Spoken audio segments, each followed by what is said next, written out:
Hello. Modern cars are filled with sensors and dashboard warning lights. Bear in mind, they are warning lights and not a game. Therefore, they should be taken extremely seriously.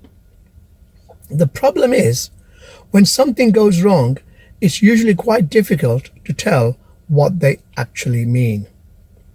In this video, I'm going to simplify these warning lights for you and make it easier to understand. Let's start off with the red warning lights. Red basically means danger. If you see any red warning lights on your dashboard, the first thing you want to do is stop at the earliest opportunity and investigate.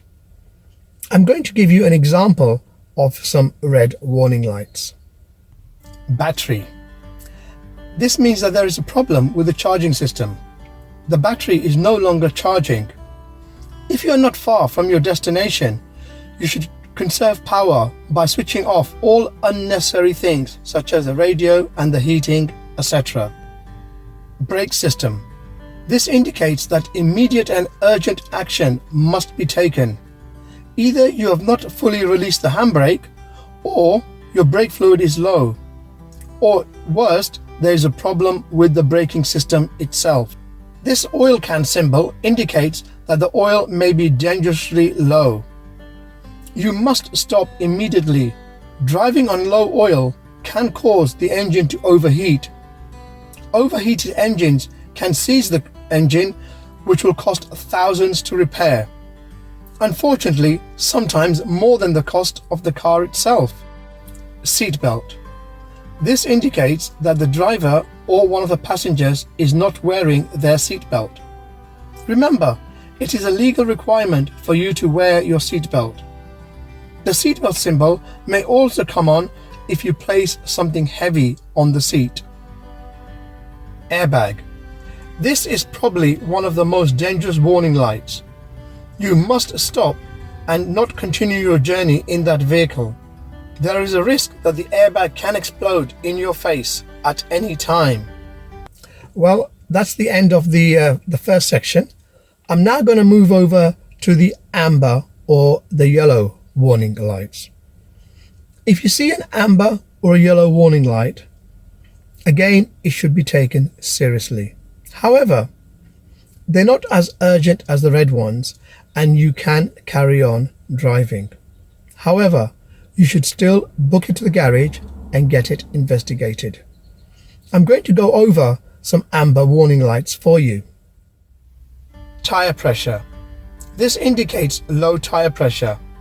It may be just a slow puncture or something serious. You should stop and get your tires checked immediately. Remember, it is an offense to drive with defective tires.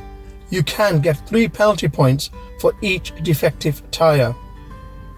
Engine management. This light can come on for a number of reasons. You may not even notice any difference in the driving. However, you should get the car checked before things get worse. Petrol. This is a warning light that we all dread, but nevertheless will see frequently. It means that a visit to the local filling station is needed.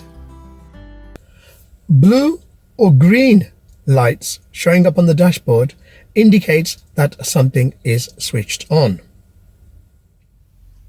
Headlights. This basically reminds you that your side lights or headlights are switched on. By UK law, lights must be on at least half an hour after sunset, if not earlier. They must stay on at least half an hour before sunrise. Full beam. This symbol means that the full beam is switched on. Full beams enable the driver to see further. This is usually used in country lanes. However, it will dazzle oncoming drivers. Therefore, you must be prepared to switch it off when you see approaching traffic. Early warning lights are designed to keep you safe. and to save you money in the long run. So please, if you do get any warning lights in your car, do not ignore them. Get them investigated at the earliest opportunity. I hope you found this video to be informative. If so, please give it the thumbs up. If you're a subscriber to our channel, let me just take this opportunity to thank you. If you're not a subscriber, then now is the time to do so you do not miss out on our great videos. Thank you for watching.